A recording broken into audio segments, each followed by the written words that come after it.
Bom, vamos agora assistir ao vídeo do 3CM?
A lente criativa das mulheres na frente e atrás das câmeras.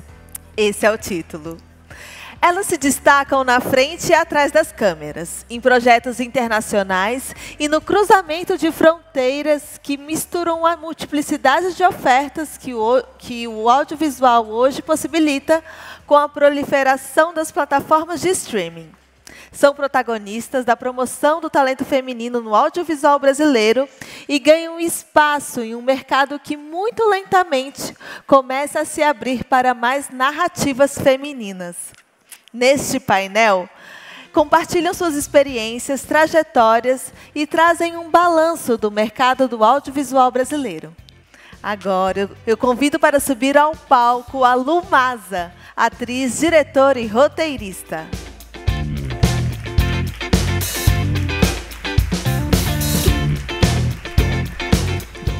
Marina Persson, cineasta e apresentadora.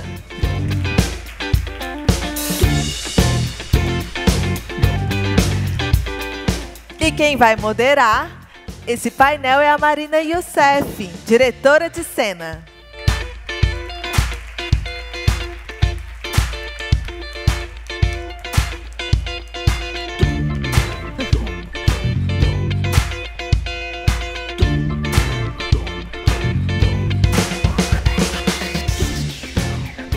Bem-vindas. Já começa?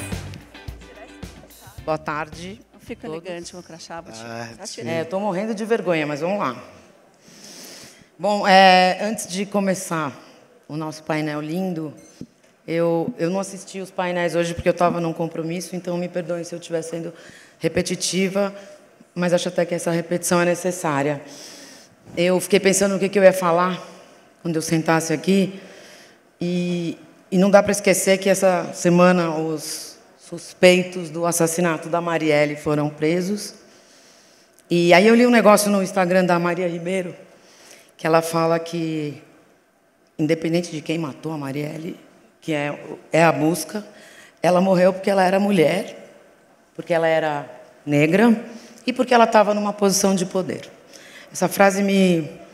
E aí logo depois eu fui acachapada pelo negócio do Daniel Alves, que inaugurou a modalidade de colocar um preço no estupro. E aí, vindo para cá, eu falei, cara, eu vou falar disso porque, na verdade, isso é um reflexo de uma sociedade que tem uma mesma narrativa, tem uma mesma construção de cultura, né? Seja...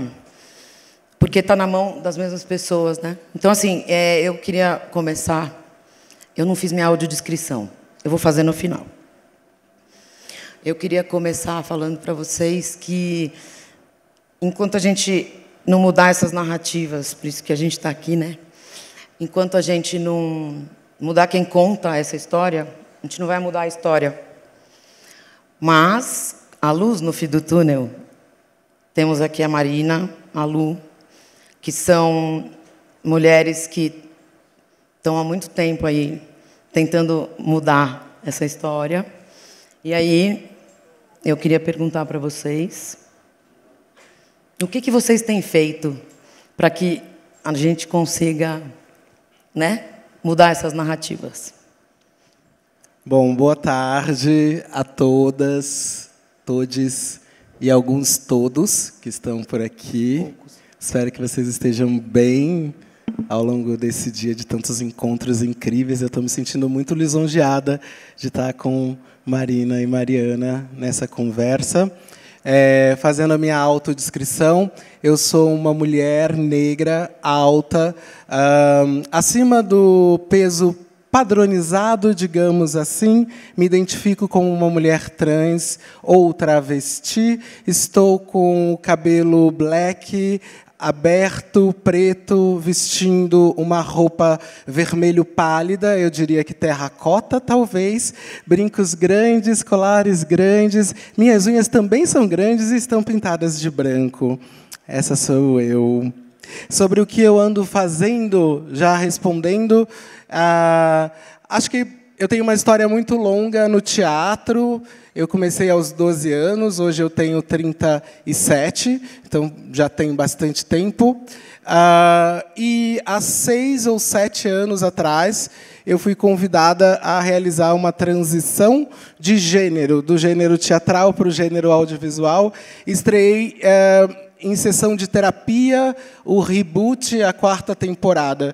Com essa estreia, eu me torno, historicamente, a primeira mulher trans a roteirizar um projeto na televisão ou no streaming brasileiros. Isso em 2019. Felizmente, hoje, temos várias outras mulheres incríveis e alguns homens trans e não binários ocupando esse lugar. Depois dessa experiência, eu tenho desenvolvido vários projetos em que as questões sociais são muito perpassadas, direta ou indiretamente, seja quando eu dou uma consultoria ao De Volta aos 15, que é uma série que Marina dirige, por exemplo, e atuo num lugar de olhar pela perspectiva de uma personagem transfeminina, ou quando eu roteirizo e dirijo uma série como Da Ponte Pra Lá, que estreia agora, dia 4 de abril, no Max, que é protagonizada por uma mulher jovem, negra, periférica, e um jovem homem trans, e dessa forma trazer para o universo mainstream, para os streamings e para os canais que têm grande visibilidade, narrativas com personagens que geralmente são ou obscurecidos ou, quando são apresentados, estão apresentados sob estereótipos. Por trás das câmeras, também alimentar essa representatividade para que não só contemos essa história, mas que quem conte essa história sejamos nós mesmas, nós mesmos. Então, a preocupação, na medida da conquista de posições de liderança dentro desses processos, de incluir cada vez mais uma equipe equânime, uma equipe majoritariamente feminina, uma equipe majoritariamente preta, trans, não só por conta do desejo pela mera diversidade, mas, de fato, para contar histórias sobre uma perspectiva que ainda não é tão conhecida. É o que eu tenho feito, Mari. Muita coisa, né? É uma audiodescrição, não uma autodescrição. Áudio alto. Tá, que ela chegou agora e está ainda se aterrissando aqui. Nunca fiz uma audiodescrição própria. Em primeiro lugar, então, boa tarde a todas e todos e todes. É uma alegria estar aqui falando desse assunto, cercada dessas mulheres incríveis, a Lu e a Mari e todas as outras que estão aqui também. Muito obrigada pelo convite e a oportunidade de falar. Audiodescrição. Bom, ainda mais comparada com a Lu, eu sou pequena. Já sou pequena normalmente, mas ao lado dela eu fico menor ainda. Sou bem baixinha. Aliás, é uma coisa que eu sempre ouço das pessoas que me viam na MTV, como me encontram, falam, nossa! E aquele misto assim, né, de será que eu falo ou não, mas quando vê já falou, como você é pequena. Então, eu sou bem pequenininha mesmo.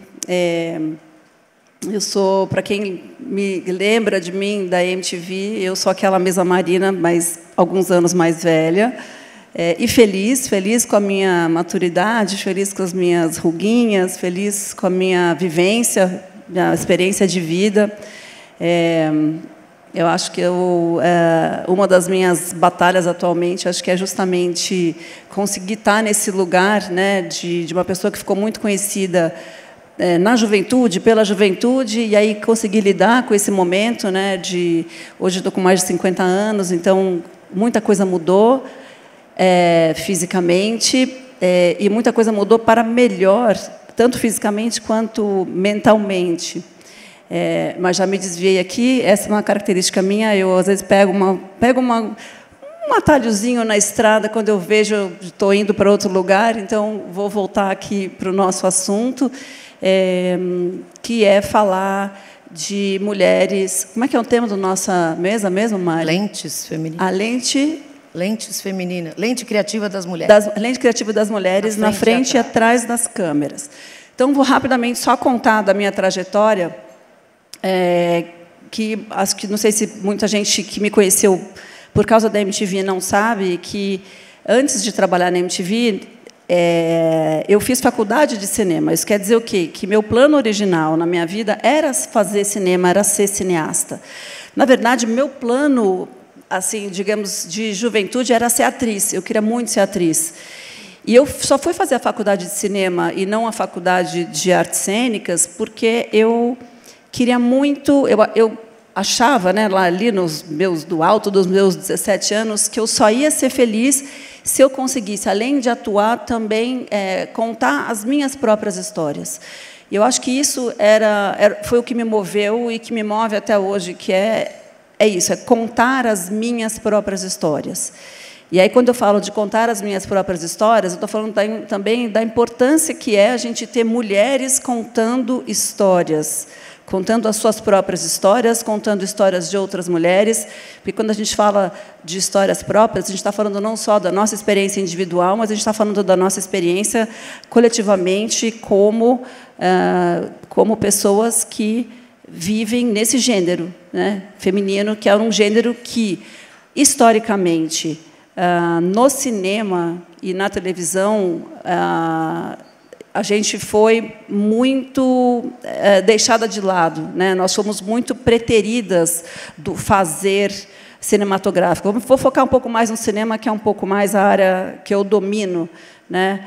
Mas no que tange a narrativas, a contar histórias, e a contar histórias no cinema, a penetrar a imaginação das pessoas através desse instrumento super poderoso que são os filmes, a gente foi durante muitos, muitos anos, e continuamos ainda hoje dominadas pelas narrativas masculinas, né? Isso eu vejo posso contar rapidamente assim da minha história, que na faculdade de cinema a gente estudou todos os grandes diretores, todas as obras dos grandes diretores, e não são só os americanos, né? Os franceses, a gente estudou Godard, Truffaut, René, enfim, os italianos, né? O Fellini, o Antonioni, o Rossellini, e, claro, os americanos muito, mas a gente não estudava mulheres, a gente não estudava filmes dirigidos por mulheres, primeiro porque eram muito poucos, e segundo porque esse conhecimento não estava acessível nem aos meus professores, porque a história do cinema, como foi contada, que é a história do cinema que está nos livros, é uma história de um cinema feito exclusivamente por homens. E aí eu queria contar um pouco dessa história, mas acho que não agora, num segundo momento. É uma coisa que muita gente aqui acho que não sabe. Eu mesma só descobri há pouquíssimo tempo que, quando inventaram o cinema, e até os anos 20, o cinema era feito por mulheres. Mas vou deixar para contar isso daqui a pouco, porque senão é isso. Eu pego uma estrada e não saio mais. Mari, você pode me resgatar, por favor. Não, na verdade, assim, eu encocei a mão, né, para não trazer muitos dados, porque a gente queria ter mas eu não consegui não pegar um dado do GEMA, que saiu recentemente, de 22. E eu acho assim, nós estamos falando do audiovisual no cinema, mas isso, e eu que sou um híbrido, tá? Eu acho que isso reflete muito na publicidade também, porque o modus operandi é o mesmo, né? Que é a questão da inclusão, enfim, nesses lugares, atrás das câmeras, na frente, enfim. Tem um dado muito horroroso aqui, que é o seguinte: tem um panorama aí, tipo, dos filmes de grande bilheteria, tá? Porque a gente está falando de grande bilheteria porque é o dinheiro, porque é ser possível a gente participar do mesmo dinheiro, porque é sobre isso, essa coisa toda. Em 2022, Lu, nenhuma mulher negra dirigiu algum filme de médio para grande público. Aí eu faço a pergunta, no Brasil, eu faço a pergunta, apesar dos medidores serem diferentes em vários... Mudou alguma coisa? Evoluiu? Eu acho que existe uma conquista inequívoca de grupos que foram subrepresentados. Eu acho que, do ponto de vista criativo, sem dúvida, os últimos anos, para mim, são marcados pelo que eu chamo de primavera negra no audiovisual brasileiro, que é o surgimento, o florescimento de diversas vozes criativas, inovadoras, vindas muitas vezes da periferia, de outras regiões fora dos centros urbanos do Brasil, em sua maioria mulheres, em sua maioria pretas. E eu acho que, de fato, isso é uma transformação. Se nós formos elencar hoje as grandes cineastas ou grandes roteiristas do Brasil contemporâneo, certamente teremos uma lista muito distinta daquela de 10 ou talvez 5 anos atrás. Não temos. Agora, 24%, que é mais ou menos a mesma agora, eu estou falando do ponto de vista artístico e criativo. E, na verdade, o ponto de vista artístico e criativo é o capital que interessa. Na verdade, essa, para mim, é a base de construção de qualquer coisa ligada à indústria audiovisual, seja publicidade, seja... Na verdade, nós podemos estratificar de diferentes formas, mas a base é essa. E eu acho que essa transformação cultural e criativa é inequívoca. E eu acho que ela tem sido desdobrada de diferentes formas através dos tempos. Recentemente, nós tivemos um momento em que isso foi muito bem explorado, inclusive comercialmente. As empresas, ficaram muito interessadas em valorizar a diversidade, em valorizar as novas vozes, em contratar novas profissionais pretas, muitas vezes, para ocupar cargos importantes, principalmente dentro da indústria criativa, da indústria audiovisual, que é aquela que eu trabalho. No entanto, a localização onde essas pessoas estão ainda é muito limitada. Se, por um lado, criativamente, nós entendemos, reconhecemos, valorizamos a mulher preta como uma pauta fundamental e urgente na sociedade contemporânea, e, de fato, temos estas artistas, e é importante repetir, temos, e não é este número, temos, e são muitas mulheres pretas criando, fazendo cinema, fazendo teatro, escrevendo, produzindo intelectualidade e arte no Brasil hoje.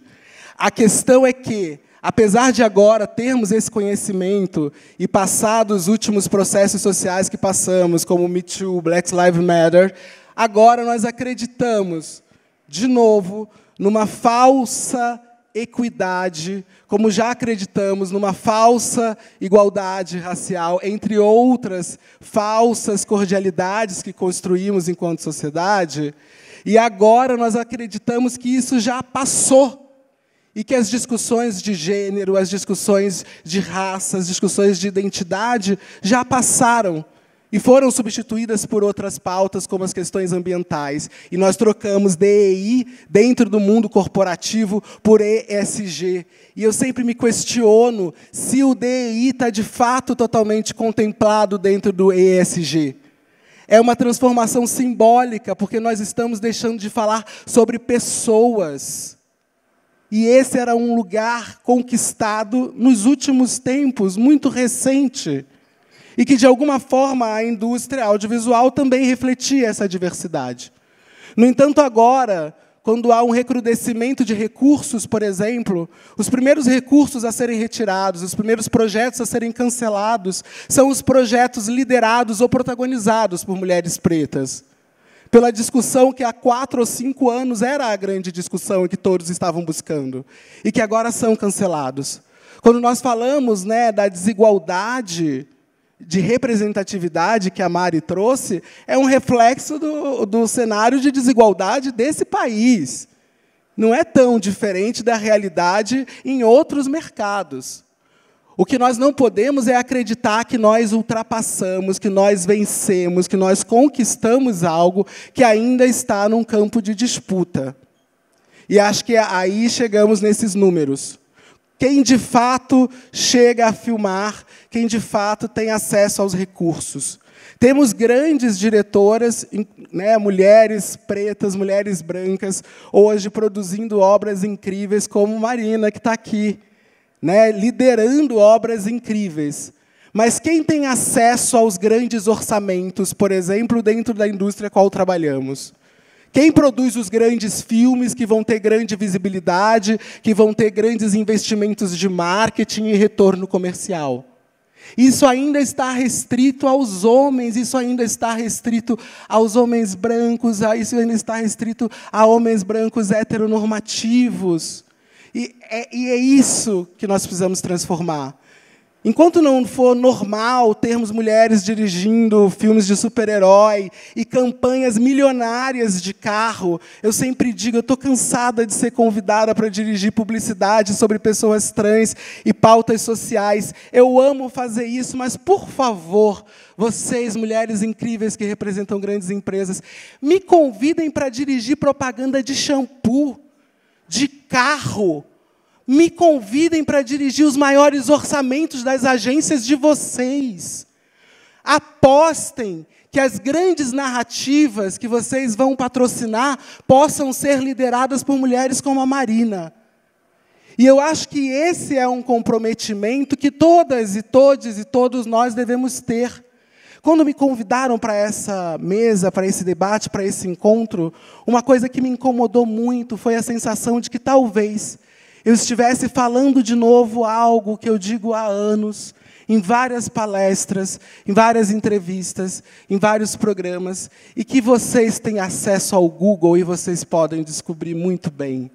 Mais do que isso, quem aqui dentro não sabe que existe racismo, machismo, misoginia, transfobia, não só no Brasil, mas dentro das suas casas e provavelmente do lado da cadeira onde vocês estão sentadas, sentados e sentades agora. Quem não sabe? E aí eu lembro de Black Mirror, eu não sei se vocês lembram da primeira temporada, tem um episódio que eu adoro, que o Daniel Kavula participa, o Daniel que depois faz Get Out, Jesus and Messiah. O Daniel Kavula faz um personagem que questiona o sistema. E, em determinado momento, ele consegue burlar o sistema, invadir o palco e dizer para o sistema o quanto o sistema é cruel, que é o que eu, por exemplo, e outras mulheres pretas e trans fazemos a cada convite de palestra, debate ou qualquer coisa do tipo. Chegar aqui e dizer para vocês o quanto vocês, enquanto sociedade, também são cruéis, o quanto somos reprodutoras, reprodutores de machismo, misoginia, transfobia, racismo, e o quanto, no conforto de nossos privilégios, nós não estamos agindo. Tenho certeza que ninguém aqui se identifica como racista, mas quem, de fato, pode se levantar e dizer que é antirracista? Quem, de fato, pode abrir agora a agenda do telefone pessoal e me dizer quantos contatos são pessoas pretas? Quem agora que lidera a empresa pode pegar uma agenda de contatos e me dizer quantas pessoas trans estão ali na lista? E aí, voltando ao Black Mirror, todo mundo já sabe isso tudo que eu disse. No final, o personagem do Daniel Kavula é pago, muito bem pago, e sucumbe ao sistema. Porque, de alguma forma, ele funciona como uma expiação de culpa. E tudo que eu não quero é isso, né? É expiar a culpa de ninguém. Então, todos esses alertas que eu trago, que Mari traz em dados, Mari também, né, as duas Mari trazem, e acho que tem muitos elementos sérios para discutirmos, e temos 12 minutos, e nós vamos fazer o nosso melhor nisso. Mas volto a dizer, todos nessa sala sabem sobre o que estamos falando. A conversa aqui é sobre comprometimento, sobre sermos ativas. Ativismo, que as pessoas colocaram uma pecha tão negativa, é só isso, é ser ativo, é se levantar, porque senão se continua sendo espectador do personagem do Daniel Kuvula no Black Mirror. Eu acho que podia aplaudir, exatamente. Eu acho... Bom, eu vou pegar um lugarzinho da sua... para fazer um gancho, para te perguntar um negócio, que é sobre enquanto o dinheiro não estiver na mão dessas pessoas, nada vai mudar. E aí eu queria dar um dado aqui uma pesquisa que eu fiz, eu vou falar muito rapidamente, de filmes publicitários do Dia das Mães de 2023. Eu fiz um levantamento de 33 filmes. Escarafunchei, fui atrás, stalkeei, hackeei tudo lá. Enfim, eu acabei dividindo os filmes em 3 categorias. Uma categoria era de R$0 até, sei lá, 400 mil, de 400 mil a 800 mil e de 1 milhão para cima. Enfim, essas 3 categorias. Eu fiz isso para poder elencar eles e entender. Aí eu fui lá e eu medi, fiz um gráfico de quantos filmes no Dia das Mães tinham sido dirigidos por mulheres. E é maravilhoso, o número é maravilhoso, quase 70%. Não é incrível? Não é uma mudança? E aí eu coloquei o segundo medidor, que era grana. E os 7 filmes mais caros foram dirigidos por homens. Que bonitinho. E foram dirigidos por homens. Não estou nem falando aqui da temática, tá? Aí eu te pergunto. Na parte do cinema, a gente fala sobre investimentos em projetos, estou falando do privado, né? Esses investimentos, são também sempre destinados, na sua maioria, e principalmente o big money. Como que a gente faz para ter uma distribuição mais equitativa? Se eu soubesse, eu não estava aqui. Essa pergunta não é para mim, mas eu tenho talvez algo para falar em relação a essa questão do dinheiro, né? A gente tem pouco tempo, eu vou tentar ser concisa, porque eu não queria perder a oportunidade de contar essa história que eu falei que ia contar, da história do começo do cinema. Quando o cinema foi inventado, isso começo do século XX, né? Ele era uma atividade que era um grande experimento, né? Não era uma atividade comercial, não era uma indústria. E o cinema era basicamente feito por mulheres. Essas mulheres faziam de tudo, né? Elas eram roteiristas, diretoras, montadoras, faziam figurino, elas produtoras, enfim, elas faziam de tudo. E, na verdade, não só as mulheres, mas eram as pessoas que estavam excluídas daquele mercado de trabalho mais lucrativo. Então, eram as mulheres e os judeus. Eram essas pessoas que faziam o cinema quando o grande polo cinematográfico nos Estados Unidos era na costa leste dos Estados Unidos. Quando o cinema... isso até 1920, tá? Eram só mulheres, basicamente, que eram as que dominavam a narrativa, porque elas eram as roteiristas. E as diretoras. Quando o cinema passa a ser percebido como um negócio lucrativo, os homens passam a integrar esse mercado de trabalho. E aí eles fazem sindicatos e inventam outras maneiras de expulsar as mulheres do fazer cinematográfico. Então, a gente chega daí num ponto que, nos anos 40, a gente tinha uma mulher só dirigindo em Hollywood. E aí... O que eu fico pensando quando falei que na escola, né? Imagina, eu era uma aspirante a cineasta. Nunca ninguém me falou, por exemplo, da Alice Guy Blaché, que é considerada hoje, a gente sabe, né, a primeira cineasta do mundo, uma mulher que foi descoberta há pouco tempo. Inclusive, tem um documentário que eu recomendo sobre ela, da Alice Guy Blaché, que é narrado pela Jodie Foster, que é super interessante para a gente ver a trajetória dessa mulher. Então, assim, eu me pergunto, né, por que essa história não me foi contada? Por que a gente nunca estudou mulheres cineastas na escola? É porque essa história ela não existia. Aliás, não existe até hoje. A gente tem esse trabalho, né, da informação, do conhecimento, de espalhar essas coisas para que essa situação mude, para que a gente comece a contar a história do cinema não como um meio dominado por homens a vida inteira, mas por um meio que começou com mulheres que foram expulsas do fazer cinematográfico e que hoje estão lutando arduamente para reconquistar esse espaço, ou para conquistar um espaço, porque quando a gente fala de mais mulheres dirigindo, não quer dizer que a gente quer só mulheres dirigindo, mas a gente quer um mínimo de igualdade, um mínimo de paridade, né? Basta a gente ver que, em toda a história do Oscar, quantos filmes dirigidos por mulheres ganharam a estatueta de melhor filme. Os números são ridículos, né? E se você entrar no recorte racial... Bom, aí, então, é uma tragédia, gente. E não podemos esquecer, não se pode esquecer. É uma tragédia. Ainda que na contradição, né, entre a poesia e a dureza da realidade, a primeira mulher a filmar um longa nesse país foi a Adélia Sampaio, uma mulher preta. Então... nós sempre e a primeira mulher a fazer a primeira pessoa fez um grande blockbuster, ou um dos maiores blockbusters, Carmen Santos, também uma mulher. Claro, então a gente... Agora, por que desse interesse dos homens pelo cinema, que era esse... Dinheiro, Marina. E narrativa, não só, gente, mas não narrativa. Somente dinheiro. Cultura, dinheiro, poder sim. cultural. E narrativa, mas por quê? gente. Quando a gente... Sistema que sustenta. Imagina o poder contado. que tem um filme...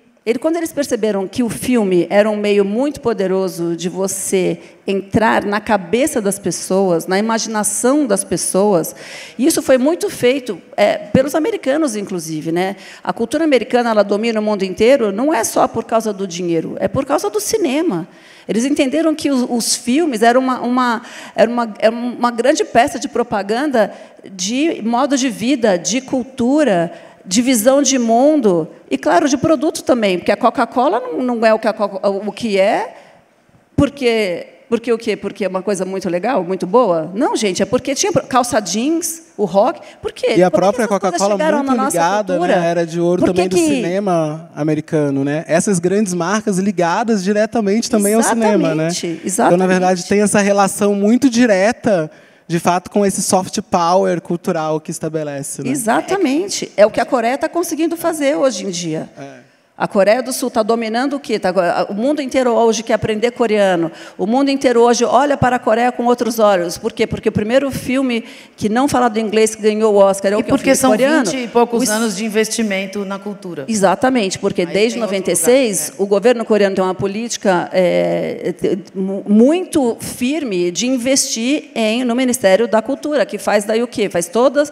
É isso, fomenta a cultura em todos os níveis. Desde as escolas de K-pop, de dança, as crianças lá elas já têm a oportunidade de estudar, enfim, é isso, arte e cultura. Mas, enfim, só isso para dizer que o poder do cinema e do audiovisual ele é imenso. Então, quando a gente fala da gente querer mais filmes brasileiros, mais narrativas brasileiras, a gente também está falando de a gente querer mais narrativas de mulheres por mulheres. A gente está falando disso. A gente está falando também do poder que isso... Eu começo a ver esse negócio andando, eu começo a ficar nervosa, eu começo a não conseguir articular. Mas, basicamente, o que eu estou dizendo, o que a gente quer é uma igualdade de espaço e de oportunidade para que a gente tenha narrativas femininas no audiovisual como um todo, no cinema, na televisão, no streaming e nas propagandas. No audiovisual, na publicidade. Falando nisso, assim, daqui, todo mundo... está aqui, eu imagino que tenham várias diretoras de marketing, vários veículos. Hoje aconteceu uma coisa engraçada, eu fui procurar a Juliana Vicente no Google. É hediondo, é pouquíssimo o que tem dela. Essa menina dirigiu o documentário, ela ia estar aqui com a gente, não pôde, dirigiu o documentário do Racionais, dirigiu o documentário da Ruth de Souza e fez uma das novelas que foi o maior sucesso da história da Globo, que é a Terra e Paixão, ela dirigiu, e você não encontra o nome dela. É inacreditável. Então, assim, para os veículos, para as agências, para as empresas, para as marcas, né? Eu acho que vale aí, gente, uma questão, uma coisa meio, eu vou chamar de auditoria, né? Principalmente a relação agência-produtora, agora estou falando da publicidade mesmo, que é se certificar que aquela concorrência está sendo feita realmente, que naquele lugar, naquele filme, que vocês vão gastar 3 milhões, tem uma mulher competindo por aquilo, tem uma mulher negra competindo por aquilo, tem uma mulher trans, enfim, eu acho que tem um caminho aí um pouco longo. É um desafio, né, e que exige esse compromisso muito ativo.